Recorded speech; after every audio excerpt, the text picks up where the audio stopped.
আসসালামু আলাইকুম সবাইকে সবাইকে ইনডিটেলস কোর্সের আরেকটা ক্লাসে সবাইকে স্বাগতম। সো আমরা যে ইনডিটেলস কোর্সের যতগুলো ক্লাস করছিলাম মোটামুটি আসলে আমরা দেখছিলাম যে আসলে আমরা একটা টপিক ধরে ধরে আসলে আমরা আলোচনা করি, একটা টপিকের একদম ডিটেলসে যাওয়ার ট্রাই করি আর কি। সো যেসব টপিক দেখা গেছে যে একদমই আমাদের দরকার পড়ে না, মানে হচ্ছে জাস্ট ওই সূত্রগুলো মুখস্থ করলে হয়ে যায়, সো ওইখানে দেখা গেছে যে আমরা পুরো ডিটেলসে যাওয়ার ট্রাই করি নাই আর কি। ঠিক আছে, সো যতটুকু তোমাদের দরকার ততটুকু আমি গেছি আর কি। আচ্ছা, তো এইবার আসলে আমরা একটা চ্যাপ্টার পড়বো, সেটা হচ্ছে আমাদের নিউটনিয়ান মেকানিক্স বা নিউটনিয়ান বলবিদ্যা। ঠিক আছে, তো এই চ্যাপ্টারটা না আসলে খুবই মজার, বাট হচ্ছে তুমি যদি চিন্তা করো এটা কিন্তু অনেক বড়, এটা কিন্তু কি অনেক বড়। সো এখান থেকে যতগুলো ইম্পর্টেন্ট টপিক আছে ওই টপিকগুলো আসলে আমরা আলোচনা করার ট্রাই করবো। আচ্ছা, সো প্রথমে হচ্ছে দেখতে পাচ্ছ যে আমাদের এখানে টপিক নাম্বার 1 দেওয়া আছে হচ্ছে নিউটনের গতিসূত্র। ঠিক আছে, তো নিউটনের গতিসূত্রের কথা যদি আমি চিন্তা করি যে এটা কিন্তু আমরা ক্লাস 9-10 থেকেই পড়ে আসতেছি। গতিসূত্রটা কি 9-10 থেকে পড়ে আসতেছি, ওই যে তিনটা গতিসূত্র, তিনটা ল দেওয়া আছে নিউটনের। বাট এইবার লগুলাকে না আমরা একটু অন্যরকম ভাবে চিন্তা করবো। কি করবো? অন্যরকম ভাবে চিন্তা করবো। সো ওই যে অন্যরকম ভাবে চিন্তা করতেছি না, সো ওই জিনিসটা আমি ব্যাখ্যা করার জন্য আসলে এই টপিকটা রাখছি, নাহলে এই টপিকটা কিন্তু খুবই সহজ, এই টপিকটা এখানে রাখার দরকার ছিল না। বুঝা গেছে? আচ্ছা, তো চলো আমরা দেখি আসলে কি কি কি কাজ করতে হয়। আচ্ছা, সো ফার্স্টে হচ্ছে আমরা যেটা করবো সেটা হচ্ছে আমাদের ফার্স্ট ল, রাইট?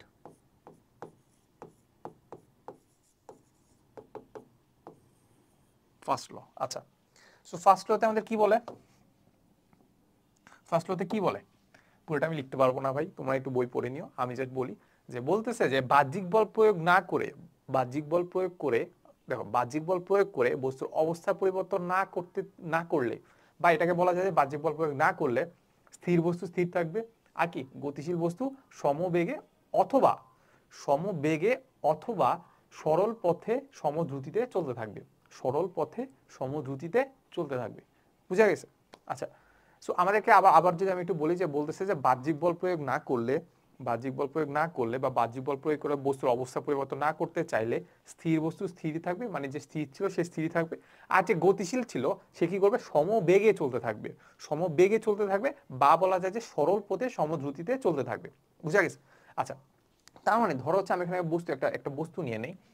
ধরো এই হচ্ছে আমাদের ধরো সারফেসটা, এই সারফেসের উপর একটা বস্তু যাবে, এই সারফেসের উপর কি একটা বস্তু যাবে, তাহলে এই বস্তুটা ধরো হচ্ছে আমাদের কাইন্ড অফ এইটা, এই বস্তুটা হচ্ছে কি আমাদের এইটা, এই বস্তুটা এইটার মধ্য দিয়ে ধরো এর উপর আমি কোনো ধরনের বাহ্যিক বল প্রয়োগ করি নাই, কি বাহ্যিক বল প্রয়োগ করি নাই। সো ব্যাপারটা এমন না যে বাহ্যিক বল প্রয়োগ করাই যাইতে পারে। ঠিক আছে, আমরা যে এখানে বলতেছিলাম যে বাহ্যিক বল প্রয়োগ না করে, ব্যাপারটা আসলে ঠিক না। ব্যাপারটা আসলে বাহ্যিক বল প্রয়োগ করে বস্তুর অবস্থার পরিবর্তন না করলে। বুঝা গেছে? সো বাহ্যিক বল প্রয়োগ করেও কিন্তু আমি অবস্থা পরিবর্তন না করতে পারি। ঠিক আছে, এটা আমরা একটু পরে দেখবো আর কি। সো ব্যাপারটা আমরা বুঝি। ধরো এটার উপর বাহ্যিক বল প্রয়োগ না করে এর অবস্থা চেঞ্জ করতে চাইলাম না, যদি না চাই, যদি এর বেগ যদি থাকে, এর বেগ যদি থাকে, ধর স্থির বস্তু থাকলো, তাহলে ইউইজগুলো 0 মিটার/সেকেন্ড স্থির আছে। কি আছে? স্থির আছে। স্থির যদি থাকে, আমি যদি ধরো t=0 সেকেন্ড, ধরো আমি ঘড়িতে দেখছি যে এখন হচ্ছে একটা স্টপ ওয়াচ চালু করলাম, যেখানে হচ্ছে ঘড়িতে দেখছি t=0 সেকেন্ড, 0 সেকেন্ড আছে। ওকে, 0 সেকেন্ড আছে।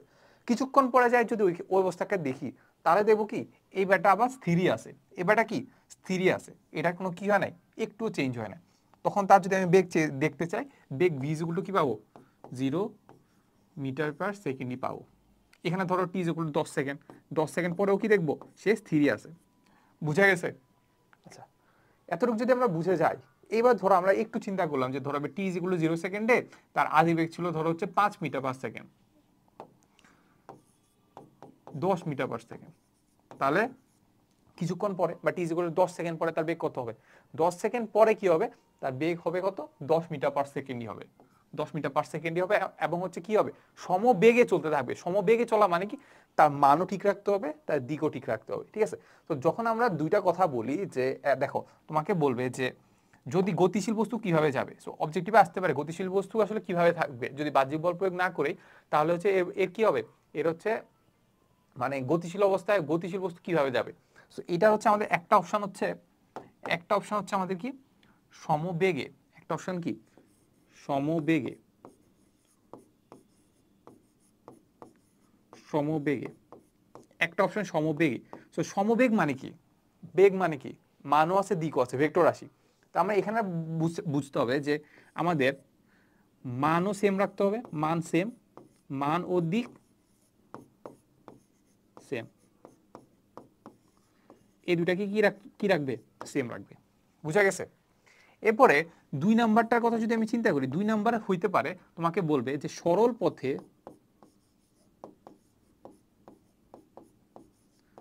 পথে সমদ্রুতিতে গতিশীল বস্তু কিভাবে থাকবে? সরল পথে সমদ্রুতিতে। সমদ্রুতি মানে কি? দ্রুতি মানে কি? মান তো নাকি সমদ্রুতি স্কেলার আসে না, তার মানে মান কি থাকবে? সবসময় সেমই থাকবে, সমদ্রুতি যেহেতু আছে।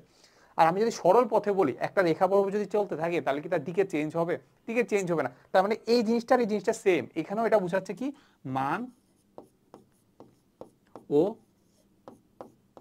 দিক কি থাকবে? অলওয়েজ সেম থাকবে। তার মানে এইখান থেকে আমরা কাইন্ড অফ একটা প্রপার্টিজের জিনিস পাই, সেটা হচ্ছে কি এখানে আমাদেরকে যেটা বলে যে ফার্স্ট ল আমাদেরকে কি বলে জানো?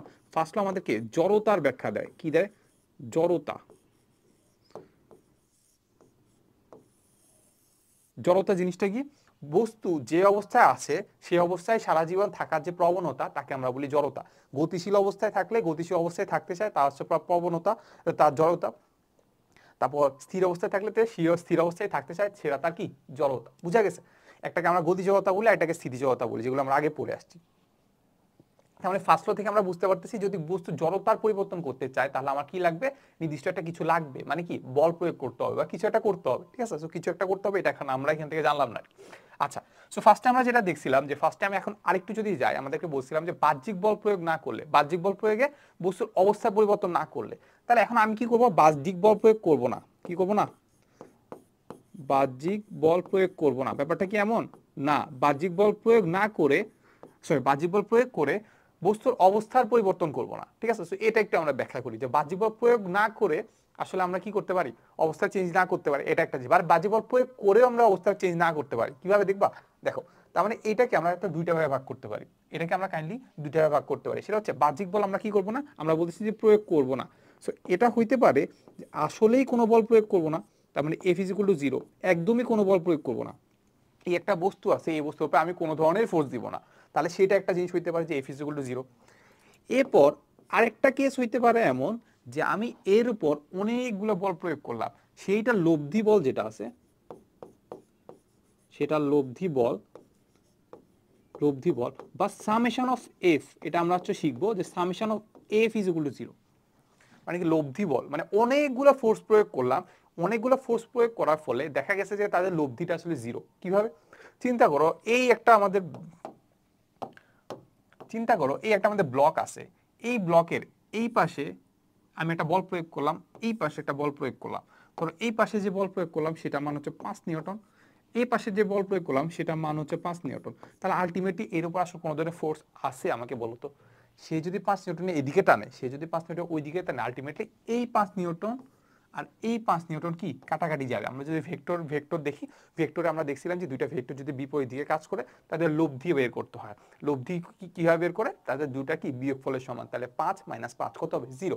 তার মানে এর উপর আলটিমেটলি আসলে কোনো ধরনের কি ফোর্স কাজ করতেছে না, এর উপর কি কোনো ধরনের ফোর্স কাজ করতেছে না। ওকে, তারপর এটাকে আমরা চিন্তা করতে পারি যে আরো ধরো ফোর্স দিলাম, ধরো একটা দিলাম এই জায়গায়, একটা দিলাম এই জায়গায়, একটা দিলাম এই জায়গায়, আরেকটা দিলাম এই জায়গায়, আরেকটা দিলাম এই জায়গায়, এরকম হাজার কোটি কোটি আমি বল প্রয়োগ করলাম, বাট তাদের যে লব্ধিটা আছে সেটা 0। তাদের কি লব্ধিটা 0? তাদের লব্ধি যদি 0 হয়, এই মুছে ফেললাম তো। ওকে, সো তাদের যে লব্ধিটা আছে, সো এটা আরে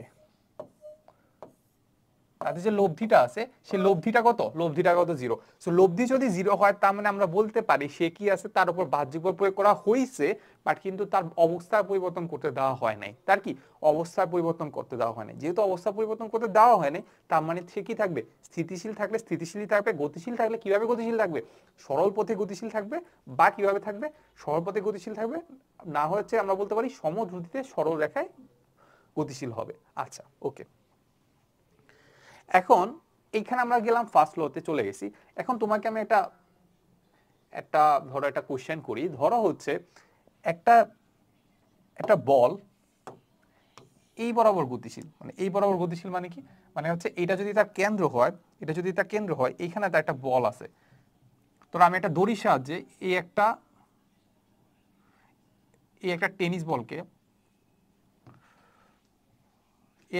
বলকে আমি ঘুরাচ্ছি। কি করতেছি? এই একটা টেনিস বলকে ঘুরাচ্ছি। তার মানে ধরো হচ্ছে আমি একটা ফোর্স দিলাম এখান থেকে এই এতটুকু একটা ফোর্স দিলাম, ঠিক আছে? মানে এই একটা দড়ি দিয়ে আমি কি করছি, ঘুরাচ্ছি। সো কিভাবে ঘুরতেছে বস্তুটা, বস্তুটা ঘুরতেছে এইভাবে, এখান থেকে এদিকে যাচ্ছে, এদিকে যাচ্ছে, এদিকে যাচ্ছে, ঠিক আছে? সো ধরো এই জায়গা থেকে এই জায়গায় আসছে, বস্তুটা কোথায় আসছে, বস্তুটা আসছে আমাদের এই জায়গায় আসছে, ঠিক আছে? এই জায়গায় আসার ফলে আমার যে দড়িটা ছিল ওই দড়িটা ছিঁড়ে গেছে। কি করছে, ছিঁড়ে গেছে। ছিঁড়ে যদি যায় তার মানে আলটিমেটলি আমি ওর উপর কোনো ধরনের ফোর্স প্রয়োগ করতেছি না। ফোর্স যদি প্রয়োগ না করি, তুমি চিন্তা করো আসলে এই বলটা কোন দিকে যাবে, কোন দিকে যাবে? বলটা চলে যাবে এই বরাবর, একবারে এই বরাবর, এই দিকে। কেন, কেন? কেন আমরা জানি যে আসলে আমরা যদি বললাম যে বাহ্যিক বল প্রয়োগ করে বস্তুর অবস্থা পরিবর্তন করতে না চাইলে, তার মানে আমরা কি করতেছিলাম না, যেহেতু দড়িটা ছিঁড়ে গেছে এর উপর আসলে কোনো ধরনের বল প্রয়োগ করা হচ্ছিল না, তার মানে সে যেদিকে যাচ্ছিল সে সেদিকেই চলতে থাকবে। এই যে এইভাবে যাচ্ছিল এইভাবেই চলতে থাকবে, বুঝা গেছে? এইভাবে ঘুরে এভাবে চলতেছিল ওইভাবে চলে যাবে, বুঝা গেছে? একবার সরল দেখায় সমদ্রুতিতে চলতে থাকবে। এরপরে আবার বাতাসের বাধার কারণে হয়তো বা থেমে যাবে আর কি, ঠিক আছে? শূন্য মাধ্যম যদি চিন্তা করতাম তাহলে এইভাবে চলতেই থাকতো, ঠিক আছে? আচ্ছা, এখন তুমি চিন্তা করো, সবসময় মাথায় রাখবা, যদি আমি বৃত্তাকার পথে ঘূর্ণয়নশীল কোনো একটা বস্তুর বেগ বের করতে চাই, বেগের দিক বের করতে চাই, তাহলে সেটা কি করব, ওই বিন্দুতে একটা স্পর্শক আঁকবো। এই যে একটা স্পর্শক আঁকলাম না, এটা হচ্ছে তার বেগের দিক। তাহলে এই যে এখানে একটা স্পর্শক যদি আঁকি তাহলে এটা বেগের দিক, তার মানে এই বেগের দিকে কি চলতে থাকবে, বুঝা গেছে? আচ্ছা, এইগুলো মোটামুটি আমাদের ফার্স্ট ল। এবার চলে যাবো আমরা সেকেন্ড ল, যেটা আসলে আমাদের মেইন যেটা আছে, মেইন আমাদের যে F is equal to M A আমরা যেটার সাথে পরিচিত, ওইটা আমাদের দেয়, ঠিক আছে? চলো আমরা একটু দেখি ওইটা আমাদের আসলে কিভাবে বের করতে হয়। আচ্ছা, তো এটা বের করতে মোটামুটি আমরা সবাই পারি, বাট আজকে আমরা দেখবো একটু ভিন্ন রূপে। কি দেখবো? একটু ভিন্ন রূপে।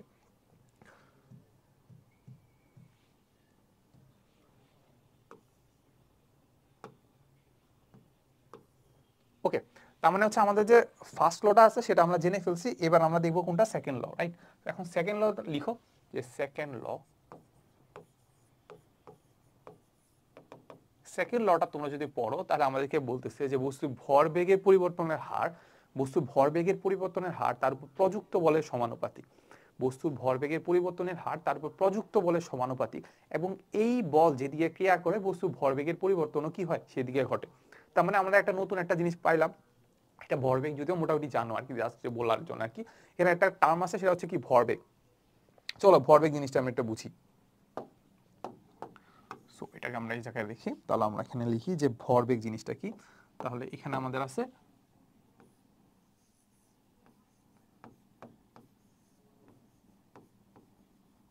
ভরবেগ। তাহলে এখান থেকে আমরা বুঝতে পারি যে আসলে এটা দুইটা পার্ট আছে, একটা হচ্ছে ভর আর একটা কি বেগ। তাহলে এখানে আছে আমাদের ভর, ভর হচ্ছে আমাদের কি, ভর হচ্ছে আমাদের এম, বেগ কি, বেগ হচ্ছে আমাদের কি ভি। তাহলে এখান থেকে আমরা যেটা পাচ্ছি যে ভরবেগ, এটাকে আমরা সাধারণত ইংলিশে বলে মোমেন্টাম, আর এটাকে আমরা প্রকাশ করি পি দিয়ে। তার মানে ভরবেগ পি ইজ ইকুয়াল টু আসলে আমাদের কি, ভরবেগ পি ইজ ইকুয়াল টু আসলে আমাদের ভর ইন্টু বেগ, ভর ইন্টু কি বেগ। তাহলে বেগের উপর একটা কি আছে, ভেক্টর চিহ্ন আছে। কেন? বেগ কি ভেক্টর রাশি, আর বস্তু ভর কি ভেক্টর রাশি, ভর তো ভেক্টর রাশি না।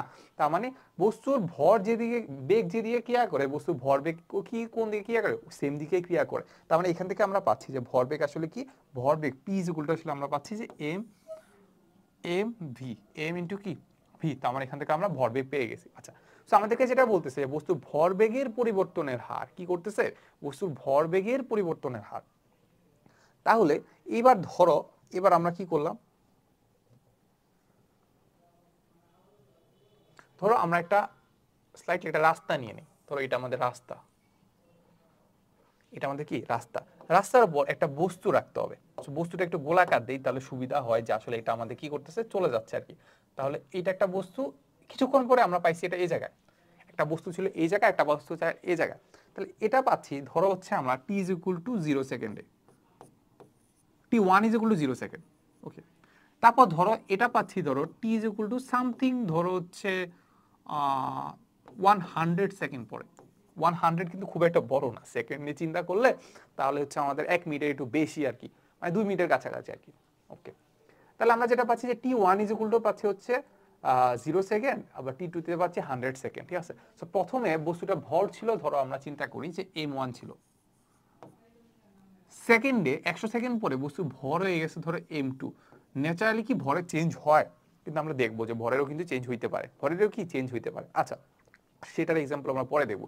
তো ধরে নেই যে m1 আর m2 দুইটা ভর ছিল, তার মানে আমরা এখান থেকে তার একটা বেগ ছিল, ধরো একটা কি ছিল, তার বেগ ছিল, তার বেগটা ছিল ধরো v1। তারপর এই জায়গায় তার বেগটা হয়ে গেছে ধরো v2, বুঝা গেছে? তার মানে আলটিমেটলি আমি কি বলতে পারি, এখানে তার ভরবেগ ছিল আসলে আমাদের p1 ইজ ইকুয়াল টু আমাদের m1 ইন্টু v1। আমি ভেক্টর চিহ্নটা একটু উপেক্ষা করলাম, বারবার লিখতে ভালো লাগে না, ঠিক আছে? তার মানে p1 ইজ ইকুয়াল টু আমরা পাচ্ছি m1 ইন্টু v1, ঠিক আছে? এটা পাইলাম। এরপরে আমরা যেটা পাবো সেটা হচ্ছে আমাদের p2 ইজ ইকুয়াল টু এখানে পাবো হচ্ছে m2 ইন্টু v2, বুঝা গেছে না? ভেক্টর চিহ্ন তোমরা চাইলে দিতে পারো, এখন আমরা দিব না, এখন খুব একটা কাজে লাগবে না। আচ্ছা, এটা বুঝলাম। এখন এই যে এই বস্তুটা যে ভরবেগ ছিল p1, এই ভরবেগের পরিবর্তনের হার কিভাবে বের করব? হারটা বের করার আগে আমরা বুঝবো যে ওই যে হারটা যে ভরবেগের যে চেঞ্জটা হচ্ছে সে কে করতেছে, এটা উপর একটা ফোর্স প্রয়োগ করা হয়েছে। কি করা হয়েছে? এটা ফোর্স প্রয়োগ করা হয়েছে। চলো একটা ফোর্স প্রয়োগ করি। এখান থেকে আমরা একটা ফোর্স প্রয়োগ করে দিই এটার উপর। ধরো হচ্ছে এটার উপর আমরা একটা ফোর্স প্রয়োগ করছিলাম, এই ফোর্সের মান হচ্ছে আমাদের এফ। ভেক্টর চিহ্ন দিতে পারো, আমি এখানে দিচ্ছি না, ঠিক আছে? এটার উপর একটা ফোর্স প্রয়োগ করলাম, তারপর বস্তুটা ভর হয়তোবা চেঞ্জ হয়ে গেছে, হয়তোবা চেঞ্জ হয়নি, তারপর হচ্ছে বেগের চেঞ্জ হয়ে গেছে, হয়তোবা হয়নি, আমরা এটা জানি না, মানে কিছু তো চেঞ্জ হবে, ভরবেগ তো চেঞ্জ হবে। তাহলে এই যে ভরবেগটা চেঞ্জ হলো, এটা ফোর্স প্রয়োগ করার ফলে আমাদেরকে নিউটনের গতিসূত্রতে আমাদের কি বলতেছে, বস্তু ভরবেগের পরিবর্তনের হার, তার উপর প্রযুক্ত বলের সমানুপাতিক। আচ্ছা, এবার আমরা দেখবো যে তা ভরবেগের কতটুকু পরিবর্তন হচ্ছে। এবার দেখো ভরবেগের পরিবর্তন কিভাবে হচ্ছে। আমরা যেটা পাচ্ছি যে ভরবেগের পরিবর্তন, সেটাকে আমরা বলতে পারি, এখানে আমরা লিখে রাখি ভরবেগের পরিবর্তন ইজ ইকুয়াল টু আমরা লিখতে পারি del P is equal to আসলে পাচ্ছি p2 মাইনাস p1। এটাতে কারো কোনো সমস্যা থাকার কথা না। আমাদের ভরবেগের পরিবর্তনটা del P is equal to p2 minus p1 ভরবেগের পরিবর্তন। ভরবেগের পরিবর্তনের হার কিভাবে বের করবো বলো তো? পরিবর্তনের হার বের করার জন্য আমরা এখানে একটা কাজ করতে পারি, যে আমরা লিখতে পারি যে ডেল টি সময়ে, ডেল টি মানে কি, ডেল টি মানে টি2 মাইনাস টি1, ডেল টি সময়ে আমাদের যে ভরবেগের পরিবর্তনটা হয় সেটা হয় ডেল পি। এটাতে কারো কোনো সমস্যা আছে? ডেল টি সময়ে ভরবেগের পরিবর্তন হয় ডেল পি। তাহলে আমরা এখান থেকে বলতে পারি যে এক সেকেন্ডে বা একক সময়ে ভরবেগের পরিবর্তন হয় হচ্ছে আমাদের del P minus del T. এটাতে কার কোনো সমস্যা আছে? তার মানে এইটা আমি পেয়ে গেছি কি বলতো, ভরবেগের পরিবর্তন না, এটা আমি পেয়ে গেছি কি ভরবেগের পরিবর্তন। কারণ কি, পরিবর্তনের হার, ভরবেগের পরিবর্তন ডেল পি, আর আমি যদি ডেল টি দ্বারা ভাগ করে দেই, তার মানে এইটা পেয়ে গেছি আমি ভরবেগের পরিবর্তনের হার। ভরবেগের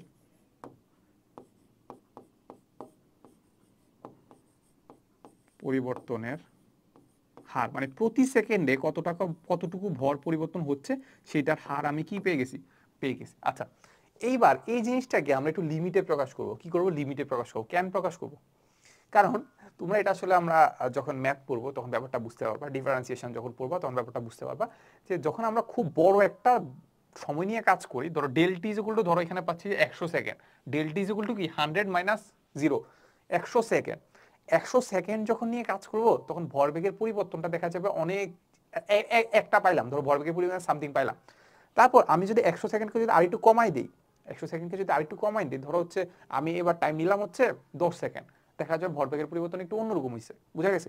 তো এই জন্য আমরা কি করি, খুব অল্প একটা সময়ের জন্য কতটুকু ভরবেগের পরিবর্তন হয়েছে, বেশি সময়ের জন্য নিলে ব্যাপারটা আসলে উল্টাপাল্টা আনসার দেখায়। যেমন প্রথমে দেখা গেছে আমার ধরো হচ্ছে 0 সেকেন্ডে ধরো বেগ ছিল হচ্ছে 1 মিটার পার সেকেন্ড, তারপর 10 মিটার, তারপর হচ্ছে ধরো 10 সেকেন্ডে পাইলাম 100 মিটার পার সেকেন্ড বেগ, তারপর ধরো 11 সেকেন্ডে পাইলাম যে 2 মিটার পার সেকেন্ড, মানে এরকম উঠানামা করতেছে। তার মানে তুমি বুঝতে পারতেছো যে ভরবেগের যে পরিবর্তনটা সেটা কিন্তু এক্সাক্ট মান বের করার জন্য আমার একদম ওই টাইমটাতে লাগবে, একদম ওই টাইমটাতে আমাদের কি ভরবেগের পরিবর্তনটা বের করতে হবে। এখন ওই টাইমটা মানে কি, ওই টাইমটা মানে হচ্ছে কি একবারে, মানে ধর 1 সেকেন্ড বলতে 1 সেকেন্ডেই বের করতে হবে, দ্বিতীয় সেকেন্ড বলতে দ্বিতীয় সেকেন্ডেই বের করতে হবে। আর দ্বিতীয় সেকেন্ডে যদি বের করতে যাই, তার মানে ওইখানে আসলে আমাদের ভরবেগ টাইমের যে ডিফারেন্সটা কত হইতে হবে, 0-র কাছাকাছি না। তার মানে আমি ধরো আমি একটা টি ইজ ইকুয়াল টু, ধরো t1 is equal two 1 second, sorry T is equal two হচ্ছে 2 সেকেন্ড, এই 2তম সেকেন্ডে আমি হচ্ছে ভরবেগের পরিবর্তন বের করতে চাই, ওই টাইমে এক্সাক্ট বের করতে চাই। তাহলে 2তম সেকেন্ডে যদি বের করতে চাই, তার মানে আমি এখানে del T is equal to কত বসাইতে হবে বলতো, del T is equal to 0 বসাইতে হবে। তার মানে কি আমি ওই টাইমটা পাবো, তার মানে t2 ইজ ইকুয়াল টু কত হবে, 2 সেকেন্ড। মানে বুঝা গেছে, t1 ও 2 সেকেন্ড, t2 ও 2 সেকেন্ড, তার মানে একদম ওই টাইমটাতে বের করবো ভরবেগের পরিবর্তন। তাহলে del T is equal to কত, 0 সেকেন্ড। এখন 0 সেকেন্ড তো আমরা বসাইলে দেখো এটা কিন্তু নিচে যদি 0 হয় আর ইনফিনিটি হয়ে যায়, এই জন্য আমরা একটা কাজ করি যে এইটাকে আমরা লিমিটের মাধ্যমে প্রকাশ করি। কিসের মাধ্যমে? লিমিটের মাধ্যমে প্রকাশ করি। সো এটা আসলে পরে দেখবে, এটা জাস্ট আমি একটু বলে দিই যে এখানে আমরা বসাইছি লিমিট ডেল টি, এটাকে বলি টেন্স টু জিরো, মানে জিরোর কাছাকাছি যদি হয় তাহলে এইটাকে বলি আমরা del P by del T is equal to, এটাকে আমরা লিখি ডিপি ডিটি ধারা। কি ধারা প্রকাশ করি? ডিপি ডিটি ধারা। বুঝা গেছে? আচ্ছা, এইবার ডিপি ডিটি ইজ প্রপোর্শনালটা আমাদের কি দেওয়া আছে? ভরবেগের পরিবর্তনের হার তো আমরা পেয়ে গেছি এইটা, ভরবেগের পরিবর্তনের হার তারপর প্রযুক্ত বলের সমানুপাতিক, তার মানে কি ইজ প্রপোর্শনাল টু এফ। এটাতে কারো কোনো সমস্যা আছে? প্রযুক্ত বলের সমানুপাতিক। তাহলে এখানে আমরা যদি ভেক্টর চিহ্ন দিতে পারি তাহলে দিতে সমস্যা নাই। এই যে এটা এইটা, তাহলে মোটামুটি আমাদের একটা ফান্ডামেন্টাল সূত্র কি পাইছে? ভরবেগের বস্তু ভরবেগের পরিবর্তনের হার তার উপর প্রযুক্ত বলের সমানুপাতিক। তার কি? তার উপর প্রযুক্ত বলের সমানুপাতিক। এবং বস্তু ভরবেগ এবং বল যেদিকে ক্রিয়া করে, এই যে বল যেদিকে ক্রিয়া করে বস্তু ভরবেগের পরিবর্তনের হার কি সেই দিকেই ঘটে। দেখো এখানে কিন্তু মাইনাস চিহ্ন নাই, তার মানে এফ যেদিকে ডিপি ডিটি একই দিকে। বুঝে গেছে? তার মানে এইটাই আমাদের কি বলছে? নিউটন বলে গেছে। এটা কি আমাদের বলে গেছে? নিউটন বলে গেছে। আচ্ছা, তো মোটামুটি এখান থেকে আমরা অনেক কিছু জেনে গেছি। তাহলে DP DT is proportional to F, এটুকু তো বুঝছো। একটু যদি আমরা বুঝে থাকি, এইবার দেখো, এইবার ওই জিনিসটাকে নিয়ে আমরা একটু কাজ করব, ওইটাকে নিয়ে আমরা একটু কাজ করব। দেখো এখন আমরা যেটা পাচ্ছি যে ডিপি ইজ প্রপোর্শনাল টু আমাদের এফ। তাহলে এইখান থেকে আমরা একটা কাজ করি, এটাকে আমরা একটা কাজ করি, আমরা এখান থেকে প্রপোর্শনালটা উঠাই নেই। তাহলে DP DT is equal to আমরা লিখতে পারি এটা যে কোনো একটা ধ্রুবক সি এফ। তাহলে সিটা কি বলো? সিটা কি? একটা ধ্রুবক। সিটা কি বলো? সিটা একটা কি? কনস্ট্যান্ট। কনস্ট্যান্টটাকে উঠাই দিলে আমরা প্রপোর্শনাল পাই, তার মানে প্রপোর্শনালটা উঠাই দিলে আমরা কি পাবো? কনস্ট্যান্ট পাবো, রাইট? ওকে, এরপরে ধরো এখান থেকে যদি আমরা একটু আগাই, তাহলে দেখো এখান থেকে আমরা যেটা পাবো যে এফ ইজ ইকুয়াল টু আমরা পাবো 1/c into DP DT. 1/c is equal to DP DT. এবার আমাকে বলো তো, সি যদি একটা ধ্রুবক হয় 1/c আরেকটা কনস্ট্যান্ট হবে না? আরেকটা ধ্রুবক হবে। তাহলে এইটাকে আমরা আরেকটা ধ্রুবক হিসেবে লিখতে পারি, এটাকে আমরা লিখতে পারি কে হিসাবে, কে হিসাবে, কে। বুঝা গেছে? তাহলে এখান থেকে আমরা কেটা পাচ্ছি। তাহলে এখান থেকে আমরা যেটা পাচ্ছি যে এফ ইজ ইকুয়াল টু পাচ্ছি আমরা কে ডিপি ডিটি, রাইট? আচ্ছা, এখন পি জিনিসটা কি? ভরবেগ না? তার মানে এখান থেকে আমরা লিখতে পারি ডি ডিটি। ভরবেগ মানে কি? ভর ইন্টু বেগ। তাহলে এখান থেকে আমরা যেটা পাবো, দেখো এফ ইজ ইকুয়াল টু পাবো হচ্ছে আমরা কে ইন্টু, দেখো এখন এখানে আমাদের দুইটা ফাংশনের মতো আছে, ভরের একটা ফাংশন আছে, বেগের একটা ফাংশন আছে। এই জিনিসটাকে আমরা কাউন্টার কিভাবে করব? এটাকে কাউন্টার করার জন্য আমরা যেটা করব সেটা হচ্ছে আমরা ডিফারেন্সিয়েশনে একটু সহায়তা নেব। ডিফারেন্সিয়েশন, যেহেতু ডিফারেন্সিয়েশনে করতেছি, ডিফারেন্সিয়েশনের সহায়তা নিব। রাখি ডিফারেন্সিয়েশনে একটা রুলস আছে, সেটা হচ্ছে আমাদের ধরো আমরা যে কোনো একটা ডিএক্স এর সাপেক্ষে কোনো একটা জিনিসকে ডিফারেন্সিয়েশন করব, সেটা ওই ফাংশনটা গুণ আকারে আছে ইউ আর ভি। ইউ আর ভি কি? দুইটা ফাংশন। ওটা কি আছে? দুইটা গুণ আকারে আছে। ইউ ভি দুইটা ফাংশন, ওইটাতে কি আছে? দুইটা গুণ আকারে আছে। এখন এটা যদি থাকে, এটাকে ডিফারেন্সিয়েশন কিভাবে করতে হয় জানো? ডিফারেন্সিয়েশন করতে হয় প্রথমে ইউ কে রাখবো, এরপরে ভি কে ডিফারেন্সিয়েশন করব। তো প্লাস চিহ্ন দিয়ে আমরা ভি কে রাখবো, ইউ কে ডিফারেন্সিয়েশন করব। ও এটা তো এক্স, এটা হচ্ছে এক্স। বুঝা গেছে? মানে ফার্স্ট আমি ইউ কে রেখে ভি কে ডিফারেন্সিয়েশন করব, এরপরে ভি কে রেখে ইউ কে ডিফারেন্সিয়েশন করবো, আর মাঝখানে কি করে দেবো? যোগ করে দিব। তাহলে আলটিমেটলি আমি এটা জিনিসটা পেয়ে যাবো। আচ্ছা, তাহলে সেম জিনিসটা আমরা এখানে করি। চলো এখানে আমরা যেটা করতে পারি, দেখো আমরা ফার্স্ট এম কে রাখি, এম কে রেখে ভি কে ডিফারেন্সিয়েশন করি। কার সাপেক্ষে? টি এর সাপেক্ষে। প্লাস আমরা এখন কাকে রাখবো? এবার ভি কে রেখে এম কে ডিফারেন্সিয়েশন করব, এম কে ডিফারেন্সিয়েশন করব। বুঝা গেছে? ওকে,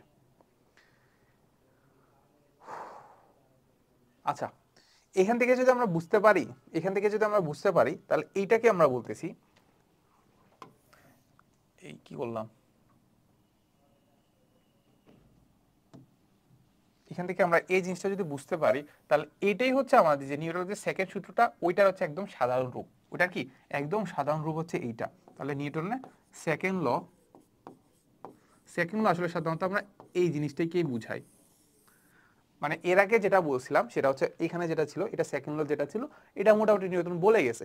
এরপরে এটাকে যদি আমরা একবারে সমীকরণে প্রকাশ করি, সমীকরণটা হচ্ছে আমাদের এইটা, F is equal to K into M DV DT plus V DM DT. বুঝা গেছে? আচ্ছা, এই যে একটা জিনিস পাইলাম, ঠিক আছে, সেটা তো আগে পাও নাই, আগে তো পাও নাই, আগে ডিরেক্ট পেয়ে গেছে এফ ইজ ইকুয়াল টু কি M A, F is equal to কি এম এ, হাইস্ট পাইছে F is equal to K M A, ঠিক আছে। এতটুকু যখন আমরা পেয়ে গেছি, এবার আমরা একটা কাজ করতে পারি, এটাকে আমরা অনেকগুলো কেসে ভাগ করতে পারি, এটাকে ভাঙার জন্য আমরা অনেকগুলো কেসে ভাগ করতে পারি। বুঝা গেছে? কেসে ভাগ করার জন্য আমরা ফার্স্টে লিখি যে কেস ওয়ান, আমরা ফার্স্টে ভাগ করবো কি কেস ওয়ান। ওকে, তাহলে আমরা ফার্স্টে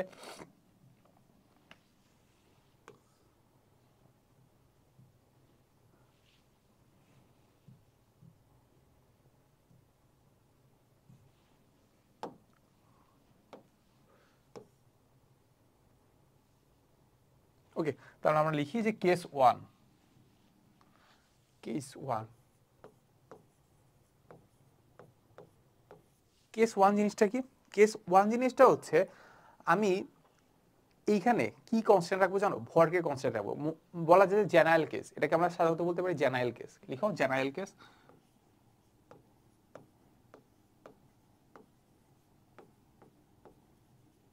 জেনারেল কেস মানে নর্মালি যেটা ঘটে, যেটা কি নর্মালি ঘটে। সো নর্মালি আমাদের কি ঘটে?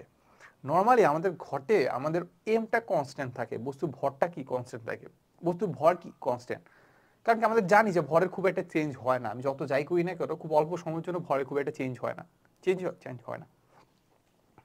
তার মানে আমরা এখান থেকে বলতে পারি যে এম ইজ ইকুয়াল টু আসলে আমাদের কি কনস্ট্যান্ট।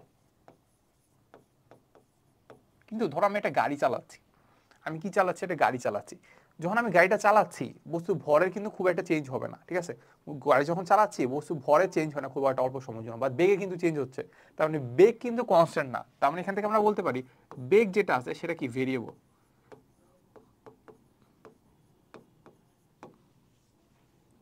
বেগের কি চেঞ্জ হচ্ছে, বেগের যদি চেঞ্জ হয়, এবার আমরা আবার আগে সূত্রটাতে চলে যাই। আমাদের আগে সূত্রটা কি বলতেছিল? আগে সূত্রতে আমরা পাচ্ছিলাম যে এফ ইজ ইকুয়াল টু আসলে আমাদের K into M DV DT plus V DM D T. বুঝে গেছে? আচ্ছা, এখন আমরা এখান থেকে একটু বুঝি যে আসলে আমাদেরকে বলছে যে ভরটা কনস্ট্যান্ট। ভর কি কনস্ট্যান্ট? ভর যদি কনস্ট্যান্ট হয়, তোমরা দেখবা যে ডিফারেন্সিয়েশনের রুলস অনুসারে আমরা পাই, ভর যদি কনস্ট্যান্ট থাকে তাহলে ওইটাকে যদি কোনো কিছু দিয়ে না, মানে কোনো একটা কিছু যদি কনস্ট্যান্ট থাকে, এখানে দেখো এমটা কনস্ট্যান্ট, তাহলে কোনো একটা জিনিস যদি কনস্ট্যান্ট থাকে, ওটাকে যে কোনো জিনিস দিয়ে আমি ডিফারেন্সিয়েশন যদি করি, তাহলে ওইটার মান হয় জিরো, ঠিক আছে। তার মানে এই পার্টটুকুর মান হচ্ছে আমাদের কত? এই পার্টটুকুর মান হচ্ছে আমাদের জিরো। সেটাকে তুমি অন্যভাবেও চিন্তা করতে পারো যে ডিএম মানে কি? ডিএম মানে ভরের পরিবর্তন, আর বাই হচ্ছে ডিটি। ভরের পরিবর্তন যদি জিরো হয় তাহলে উপরের পার্টটা জিরো, উপরের পার্টটা জিরো হলে পুরো পার্টটার মান কত? জিরো। ওকে, তাহলে এই পার্টটুকুর মান যদি জিরো হয়, তার মানে দেখো আমরা এখান থেকে পাচ্ছি যে এফ ইজ ইকুয়াল টু আসলে আমাদের K M DV DT, right? আচ্ছা, এবার একটু খেয়াল করো যে আসলে ডিভিডিটিটা আসলে কি। ডিভিডিটি মানে কি? সময় সাপেক্ষে ভর বেগের পরিবর্তন। সময় সাপেক্ষে বেগের পরিবর্তনকে আমরা বলি ত্বরণ। সময় সাপেক্ষে বেগের পরিবর্তন কি কি আমরা বলি ত্বরণ। এইবার একটু চিনা চিনা লাগতেছে, রাইট? তাহলে এখান থেকে আমরা যেটা পাচ্ছি যে এফ ইজ ইকুয়াল টু আসলে আমরা পাচ্ছি K M A, F is equal to পাচ্ছি কি কে এম এ। আচ্ছা, এতটুকু পর্যন্ত নিউটন নিজে নিজে করে আসছে, বুঝছো? এটুকু পর্যন্ত করে আসার পরে আবার হতবাক যে আসলে এখানে একটা ইয়াতে এখানে যেটা করলাম, এখানে দেখো আমি এফটাই তো আমি বের করতে চাচ্ছি, ঠিক আছে। এফটা কি আমাদের আননোন, এফ এর মান আমি জানি না, এই কে এর মানও আমি জানি না, কে এর মানও কি আমি জানি না। এখানে যখন একটা সমীকরণের দুই পাশের ডান পাশ বাম পাশ দুই দিকে যখন আমি দুইটা আননোন থাকে, তখন আসলে আমরা কি করি?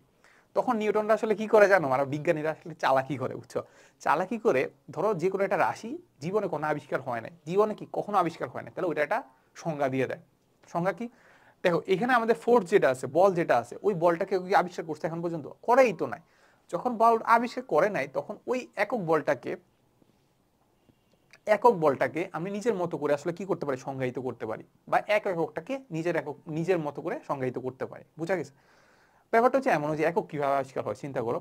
ধরো এটাকে আমি সাধারণত 1 মিটার বলতে পারি না, বলতে পারি তো ওই 1 মিটার দিয়ে অন্য জাস্ট জিনিসটার সাথে তুলনা করবো যেটা কয়টা পেন্সিলের সমান হয় বা কয়টা কলমের সমান হয়, তাহলে ওইটা অত মিটার, এভাবে তো চিন্তা করতে পারি। তো সেম জিনিস যখন আমাদের এখানে ধরো ধরো এখানে যখন বল যখন আবিষ্কার হয় নাই, তখন সে কি করছে, একক বলের সংজ্ঞা দিছে। কি দিছে? একক বল। একক বল,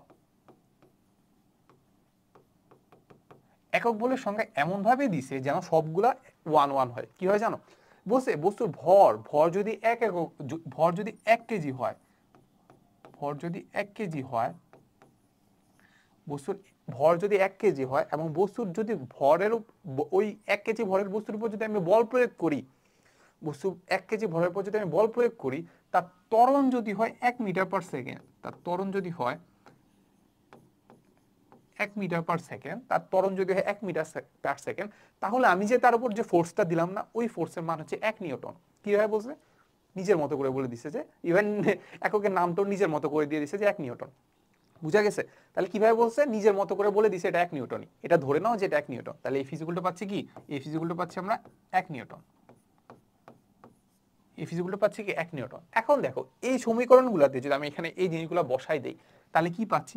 তাহলে দেখো আমরা পাচ্ছি যে এফ এর মান কত? 1, কে এর মান আমি জানি না, এম এর মান 1, এ এর মান কত? 1, তাহলে কে এর মান কত? কে এর মান পাবো হচ্ছে আমি 1। বুঝা গেছে?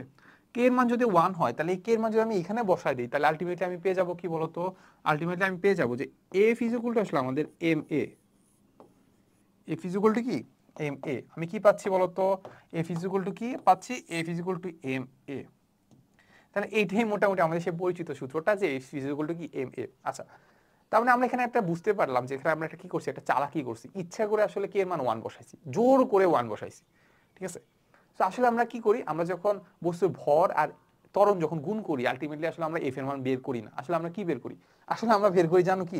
আমরা আসলে বের করি F is equal to, F is equal to K M A না? তাহলে আমরা বের করি M A is equal to আসলে আমরা বের করি এফ বাই কে।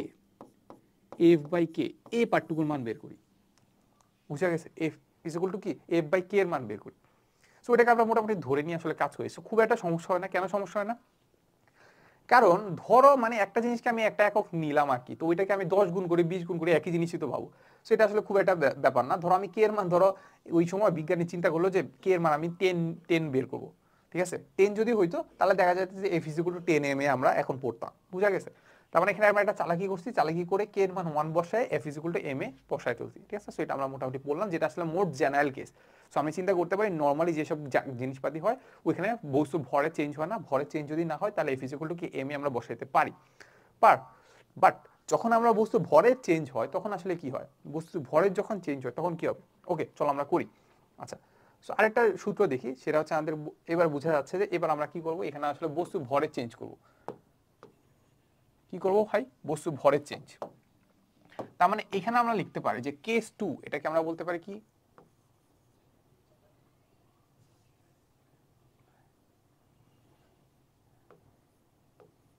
কেস 2 এখানে বলতে পারি আমরা এম ইজ ইকুয়াল টু আসলে আমাদের ভেরিয়েবল, মানে কি ভরের চেঞ্জ হবে কিন্তু আমাদের যে বেগের চেঞ্জ হবে না, বেগ কনস্ট্যান্ট থাকবে। এখন তুমি বলতে পারো এটা কিভাবে সম্ভব, এটা কোথায় সম্ভব? এটা আমরা একটু দেখি যে কোথায় সম্ভব। কোথায় সম্ভব? এটা সম্ভব হয় রকেটে।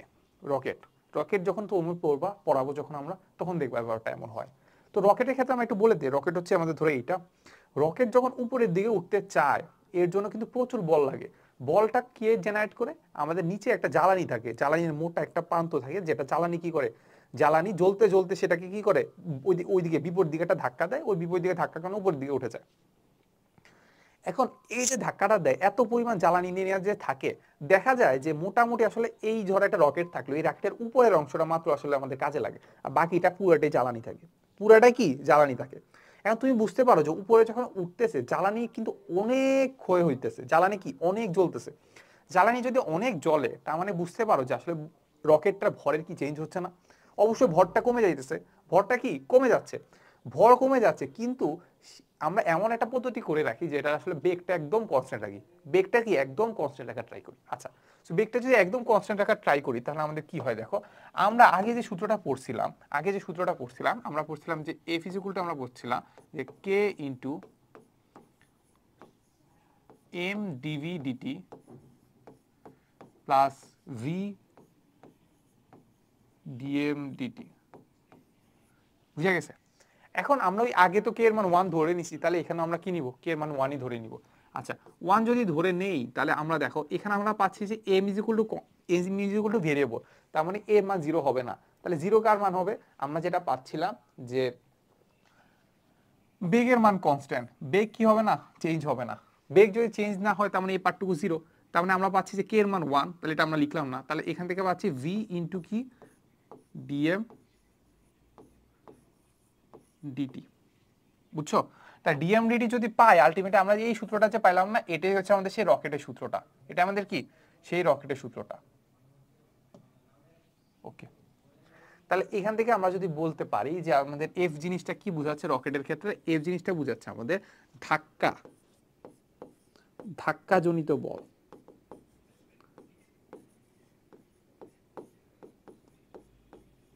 ধাক্কাজনিত বল। ভিটা কি, ভিটা হচ্ছে রকেটের বেগ।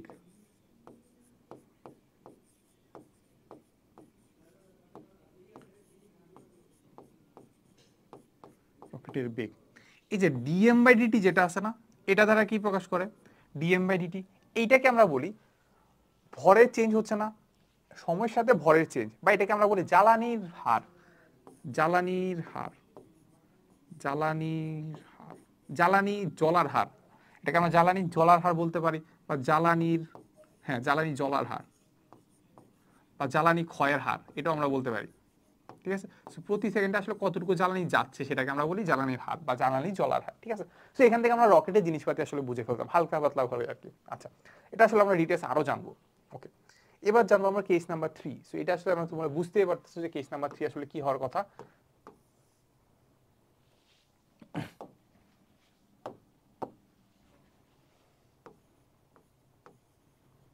এটা হচ্ছে আমাদের কত, কেস নাম্বার 3। কেস নাম্বার 3 হচ্ছে আমাদের, কেস নাম্বার 3 হচ্ছে আমাদের এখানে আমাদের এম বস্তু ভরটাও চেঞ্জ হবে, ভর হচ্ছে আমাদের ভেরিয়েবল, এবং ভি আছে যেটা ভিটাও ভেরিয়েবল, মানে কি বেগও চেঞ্জ হবে। এমনকি নর্মালি হয়, হতেই পারে, হতেই কি পারে। সো নর্মাল যদি এমন হয় তাহলে আমরা কি সূত্র বসাবো দেখো, তাহলে আমরা যেটা পাচ্ছিলাম যে এফ ইজ ইকুয়াল টু আমরা পাচ্ছিলাম K into M DV DT plus V T M D T. এখানে আসলে কোনো কিছুই আসলে আমাদের কনস্ট্যান্ট না, কোনো কিছু যদি কনস্ট্যান্ট না থাকে তাহলে কোনো কিছু ডিফারেন্সিয়েশন 0 হবে না। তার মানে আমরা যেটা পাবো যে আমরা এফ ইজ ইকুয়াল টু পাচ্ছি, আমরা এফ ইজ ইকুয়াল টু পাচ্ছি আমরা কে এর মান 1 পাচ্ছি। ওকে, এম ডিভিডিটি এর মান পাচ্ছি এ ত্বরণ, তারপর পাচ্ছি ভি ডিএম ডিটি। তাহলে এইটাই রয়ে গেছে, বুঝছো? এখানে আর কোনো কিছু 0 করার নাই, বুঝা গেছে? আচ্ছা, সো নর্মালি এই কাহিনীটা কখন ঘটতে পারে? ঠিক আছে, এখানে এটা হইতে পারে যেমন একটা তুমি ট্রাক চালাচ্ছ, বালু ভর্তি ট্রাক, বুঝছো? ওটার মধ্যে অনেকগুলো বালি আছে, এই বালিগুলার ট্রাকের নিচে একটু ছিদ্র আছে, বুঝছো? ছিদ্রের কারণে বালিগুলো পড়ে যাচ্ছে। তুমি যখন ট্রাক চালাচ্ছ তখন বেগের তো চেঞ্জ হবে, তার মানে কি বি কনস্ট্যান্ট না, বি কি ভেরিয়েবল, ভি কি ভেরিয়েবল, ভি এর পরিমাণ চেঞ্জ হচ্ছে। ওকে, এরপরে তুমি যখন চালাচ্ছ তখন হচ্ছে কি বালু নিচ দিয়ে চলে যাচ্ছে না, পড়ে যাচ্ছে, পড়ে যদি যাচ্ছে তার মানে ওই যে ট্রাকের ভরটা কি চেঞ্জ হচ্ছে, ভরটাকে কমে যাচ্ছে। ভরটা যদি কমে যায় তার মানে ভরের কি হচ্ছে, পরিবর্তন হচ্ছে। তার মানে ভরটাকে আমরা কি বলতে পারি, ভরটাকে আমরা বলতে পারি ভেরিয়েবল, ভরটাকে আমরা কি বলতে পারি ভেরিয়েবল। তার মানে এখানে আমরা বলতে পারি যে আসলে আমাদের ডিএমও কনস্ট্যান্ট না, ডিভিও কি কনস্ট্যান্ট না। ঠিক আছে, তার মানে আমরা বলতে পারি তখন সূত্রটা হবে কি এইটা। ঠিক আছে, এইটা আসলে নর্মালি খুব একটা আসে না, এটা রেয়ার কেসে, রেয়ার কেসে এটা নিয়ে আমি কখনো ম্যাথ আসতে দেখিনি। বুঝা গেছে? আচ্ছা, সো এতটুকুই ছিল আমাদের আজকের ক্লাসে। সো আশা করি ভালো করে পড়াশোনা করবা। সো পড়াশোনা করলে দেখা যাবে বাকি চ্যাপ্টারগুলো আর অনেক সহজ সহজ লাগবে আর কি। ঠিক আছে, সো এতটুকুই ছিল আজকের ক্লাসে, দেখা হবে নেক্সট কোনো ভিডিওতে। আসসালামু আলাইকুম সবাইকে।